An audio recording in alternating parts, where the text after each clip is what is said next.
Okay, first problem on the quiz today, we have 3 blocks of equal mass m hat. Net force, force F applied at this point, acceleration A. Okay, tension 1, tension 2, tension 3 will be the tension in this rope, which is what the force is pulling on, this rope and this rope. We're given the tension 2 is 100 newtons. We conclude that the tensions are 50, 100, 150 newtons. How do we do that? Well, this 100 Newton tension is accelerating both of these masses. So it's accelerating twice the mass that this one is, which is only, this tension would only be accelerating one of the masses. The masses are equal. They all have the same acceleration because these are light massless ropes. So you have this one pulling twice the mass of this one, so this one is only half as great. This one is pulling 3 times the mass of this one, which would be 150 newtons, or if you prefer, 3/2 the mass of this one, which would give us a tension of 150 newtons when we multiply the mass times the acceleration. Now we could do some calculations. The net forces, T1 is 3 times that the mass of a single block times the acceleration, because it's accelerating all 3 blocks. Tension 2, accelerating just these 2 blocks, 2 times the mass of a block times the acceleration. Tension 3, 1 mass times the acceleration. Since tension 2 is 2 times the mass times the acceleration, the mass is 50 newtons over, the acceleration is 50 newtons over the mass. If I multiply that acceleration by 3 times the mass, I get tension 1, and that's going to be 3 times the mass times 50 newtons over the mass, which is 150 newtons. Tension 3 is just the mass times acceleration, which means it's the mass times 50 newtons over the mass, which is just 50 newtons. Now if the acceleration is 1 meter per second squared, tension in the third rope is that single mass times acceleration. So that the single mass is tension 3 over the acceleration. If we've already figured out tension 3, 50 newtons, we divide that by the acceleration 1 meter per second squared, we get 50 newtons per meter per second squared. Now, that temptation is then going to be slap the units you think this will be onto the result, and you probably think it's going to be kilograms. You'll probably be right, but that's totally unacceptable, except on a timed activity. When you don't really want to take the time to write down the units, you'd better be doing them in your head. But if it's a written assignment without a time limit, you need to write everything out. Okay, so first of all, a newton is a kilogram meter per second squared. Now you should know that, I think, but I haven't mentioned it, and maybe it hasn't come up in your homework problems, in your text, although I'm pretty sure it's in your text. Let's see why a newton is a kilogram meter per second squared so we can simplify these units.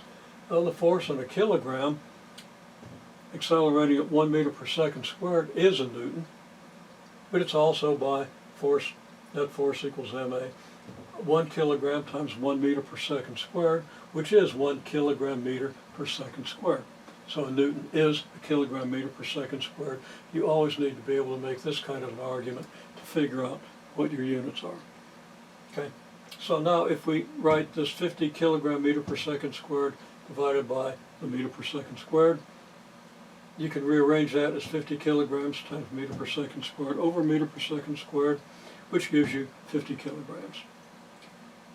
And I don't like crossing things out. You might cross these out and cross these out, and if you did, you'd be right this time. You could have another fraction with a second squared in the numerator and a meter per second squared in the denominator, and you'd cross that second squared out with that second squared, it would be right. Okay, if you don't have your algebra right, you're prone to making mistakes. I don't like crossing things out, that cancellation thing. This is what cancellation is. Crossing things out is not cancellation. If you really know the rules of cancellation, apply them carefully, okay? But if you cancel wrong, I'm very unforgiving, okay? So, when I'm grading. So, if your acceleration is 3 meters per second squared, same situation, then you can easily conclude that since the acceleration is 3 times as great, every one of these tensions will be 3 times as great. You can even say, okay, the acceleration is now going to be 150 newtons over the mass.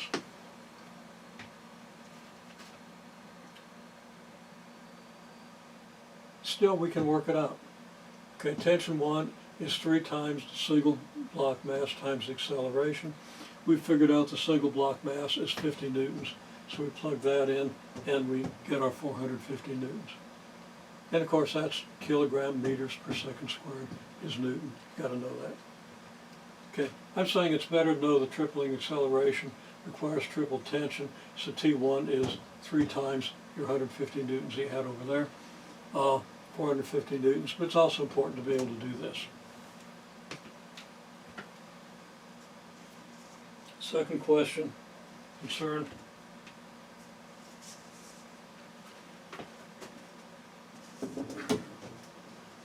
A domino on a ramp. Magnet's got it. Okay, there's a domino on the ramp. Several things can happen. I tilt the ramp, eventually the domino accelerates down the ramp.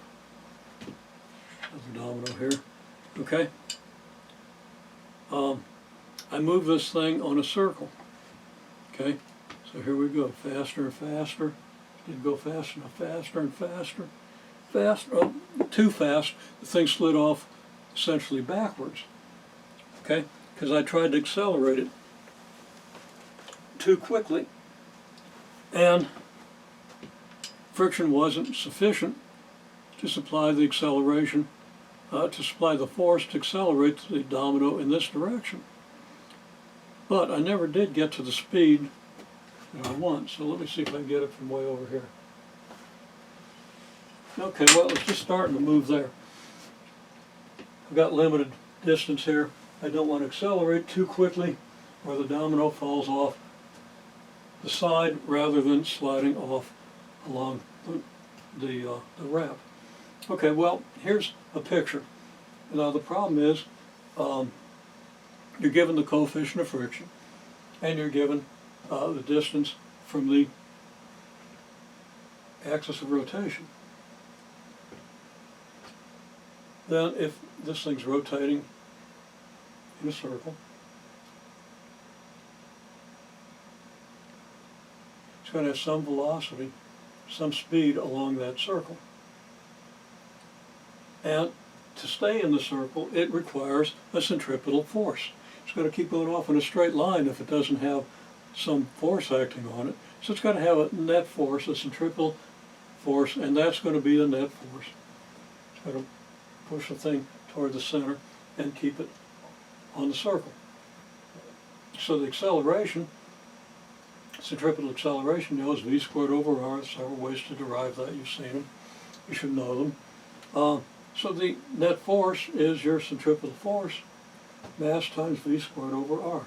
It's the net force because there's no other force acting on this thing in the, at least in the plane of motion. There's weight and normal force, but they aren't in the plane of motion. And they're balanced anyway. Okay, the only acceleration this thing has is toward the center, at least until it slides. Okay, so net force is this. That's your net force on the domino. Force is centripetal. It comes from contact with the beam. Okay, the domino and the beam are pressed together. If they try to slide one across the other, domino across the beam, in this case, you're going to have a static friction that prevents that, at least until you get up to the limits of the static friction. And once it starts to slide, you're into kinetic friction, which is less than static friction, so you're going to have even less force pushing the thing toward the center. It's going to continue sliding outward.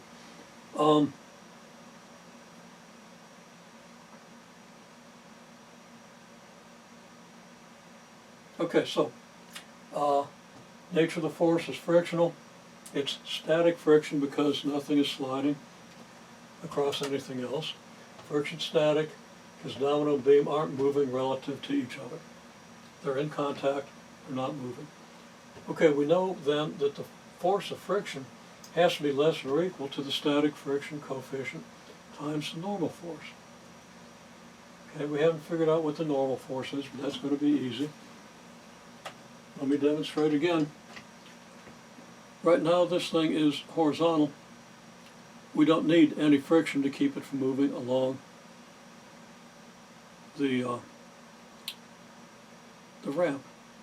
Now the normal force is no longer vertical, it's in this direction. It has a component down the incline, and the only thing that's keeping this thing from accelerating along the incline is the static friction. We go a little further, it starts moving, and I never can keep from tilting it and losing the domino. Doesn't hurt me to lean over most days. Okay. So what do we have? Let's kind of summarize everything with a horizontal view of this thing, kind of the way you were looking at it when I was moving things into plane. You have a centripetal force, which is mv squared over r, holding this thing on the plane, assuming it's static, assuming your v isn't too big. You have mg down and straight up. Okay, the ramp is horizontal, so normal force is equal and opposite to mg. So you have vertical equilibrium, which implies that the normal force has magnitude mg. Now, to stay in the circular path, your frictional force, which has got to be equal to mv squared over r, has to be less than or equal to the static friction coefficient multiplied by the normal force. Okay, remember, frictional force is coming from, well, your frictional force has to be great enough to supply your centripetal force. Okay, frictional force could be this big, so the mv squared over r can be this big, but no bigger. Okay, now we've got the normal force, so we can rewrite this equation here, replacing the normal force with mg, and we can solve for v and find that v is less than or equal to the square root of coefficient of friction times gravitational acceleration times the distance from the axis, the radius of our circle. If r is 10 centimeters, one of the radii I gave you, then v would be less than or equal to what? 0.2, that's the coefficient of friction I gave you, g, 9.8 meters per second squared, r, 0.1 meter. Now, I wrote that as 0.1 meter because I got meters here and meters here. I emphasize that we write the units out carefully, because if you're just writing numbers, which I see too much of in work that is not timed, again, if it's timed, you get away with it, but you better be right with the units. If it's not timed, I want to see the units in every step in gory detail. Okay, so we write 0.1 meter. We don't write 10. We write 10 centimeters if that's what we want to do. And then we notice that the centimeter times the meter gives us 1/100th of a meter squared, 1/10th of a meter squared to 100th of a meter squared. And we got to deal with that. We don't want to do that. So we write the 10 centimeters as 0.1 meter. We carry the units through to keep ourselves honest. Square root of this is about 0.02. This isn't, yeah, okay, sorry. 0.2 times 0.1 times 9.8 gives you about 0.02, gives you 0.196, 0.0196. The meters over second squared times meters squared per second squared. The square root of 0.02 is about 0.14. Square root of a meter squared is a meter, square root of a second squared is a second. So there are units, and it does come out in units of velocity. So we suspect that at least we got our units right. If we don't get our units right, it usually shows us an error in our setup, in our equation, in our calculation. Okay, there we have it. And this can, of course, be adapted to the 20 and 30 centimeter radii. And we find that we need a greater velocity. We can achieve a greater velocity at a greater distance, but it goes as the square root of the distance. And then we can relate that to angular accelerations of the beam. For example, at radius 10 centimeters, the domino is moving around the circular path at 0.14 meters per second. That instantly, if you understand what a radian is, tells us that this thing is moving at 1.4, that the beam is rotating at 1.4 radians per second. And you want to understand it on that level. You don't want to have to pull out an equation every time you want to relate what goes on the circle to the angular characteristics of the circle. And let's see, I'm back to the first board, so I've got to get another one.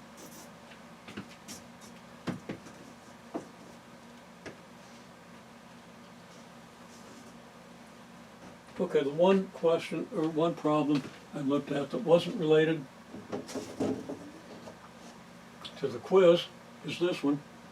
We have a mass, M, suspended from a vertical rope, which is then attached to two ropes that go off at different angles. One making angle alpha with the ceiling, with the horizontal, the other making angle beta with the wall, which we assume is vertical. So angle alpha with horizontal, angle beta with vertical. We can sketch the purple vectors acting at a single point. The first vector is going to be the tension in this rope. Is going to have magnitude equal to the tension in this rope. The second vector will have a magnitude equal to the tension in this rope, and similar for the third force. Okay, the first thing we can analyze is tension in this rope. Okay, what's the tension in this rope? These are light ropes, so they have insignificant mass. The tension, magnitude of the tension at one end is equal to the magnitude of the tension at the other. If it was a massive rope, there would be a difference because tension up here would have to support whatever the rope is supporting plus the weight of the rope. Well, here we have it. We draw a free body diagram for this mass, and we see we got the weight mg acting downward, and we got the tension acting upward, tension T1. And that, since these are in equilibrium, T1 has to equal mg. Now, more complicated diagrams down here. We now know what T1 is, it's mg. We know that T2 is at angle alpha, T3 is at angle beta with vertical, which means it's at 90 degrees plus beta. Got a minus sign where it should have a plus sign, 90 degrees plus beta, with the positive x-axis. And you know I like to use this angle rather than this one, because then I don't have to worry about whether it's a sine or a cosine and whether it comes out positive or negative. It's automatically all taken care of if we just go from the positive x-axis. Okay, measure the angle from the positive x-axis. Well, that's what we have. When I draw these, I'm aware that whatever the magnitude of this is, it has to be equal to the magnitude of the vertical component of this tension plus the vertical component of this one. And I've tried to draw it that way. Now, my angle with the board and everything, and not being all that careful, I probably didn't do that great a job, but that's what I attempted to do. I also, again, this is an equilibrium situation, which is why the sum of the vertical components of these tensions has to equal the magnitude of this tension. The sum of the horizontal components of these tensions, well, there are only two tensions with horizontal components, because of equilibrium, those horizontal components have to be equal and opposite. So I tried to draw it that way, even before I drew the components. Then I drew the components in yellow and labeled them. Okay, just project this vector down here, here's this component, project this vector down here, here's this component, project this one over here, I've got this, project this one over here, I've got this. I label the components. That's trivial. If I have everything with a positive x-axis, we just multiply each vector by the cosine of whatever the angle is to get its component in the x direction, and by the sine of the angle to get the component in the y direction, this and this.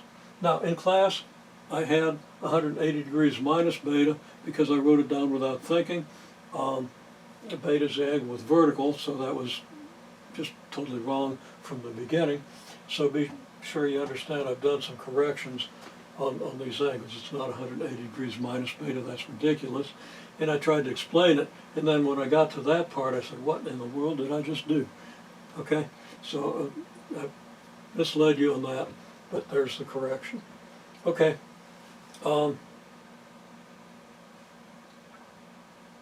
I can now organize things a little bit by making a table. 3 tensions, or 3 forces, and they're tensions, but whatever the forces are, whether they're tensions or not, we can do this, and we have the x and the y component. We have equilibrium in both directions. If we list all the components in the x direction, then their sum is going to be 0. If we list all the components in the y direction, their sum is going to be 0. So what are the components? Well, we've got them written down right here. T1, we have a negative mg here. That's the y component. For T2, the x and y components are T2 cosine theta, T2 cosine alpha, T2 sine alpha. For T3, T2 cosine of 90 degrees plus beta, that's T3 times that cosine, and T3 times the sine of that same angle. So now I can say this plus this has to equal 0. This plus this plus this, here, here, and here, has to equal 0. I've got two equations, and if I've only got 2 unknowns, if I know enough that I've only got 2 unknown things, I can solve the equations. The easiest case here would be if you're given the angles alpha and beta. Then your target variables, the variables you need to solve for, the ones you don't know, only things you don't know are the tension 2 and tension 3. So T2 and T3 would be your target variables. You solve, you just evaluate these cosines and these sines, so you get numbers. So you have some multiple of T3 plus some multiple of T2 equals 0. You can solve for either one of these in terms of the other and plug that expression in for the one you solve for in the other equation, and you can then, you'll have an equation in one unknown. You can easily solve it, substitute that back into this equation, and solve for the other unknown. Just typical solve simultaneous equations. If you have trouble with that, make it clear to me. I can talk more about it, or refer you to all kinds of references. This is Algebra 1, okay, or at most easy Algebra 2. Solving simultaneous equations. Okay. Now, I'll mention you could have other cases. I could tell you what T2 and alpha are, then you'd have to calculate T3 and beta.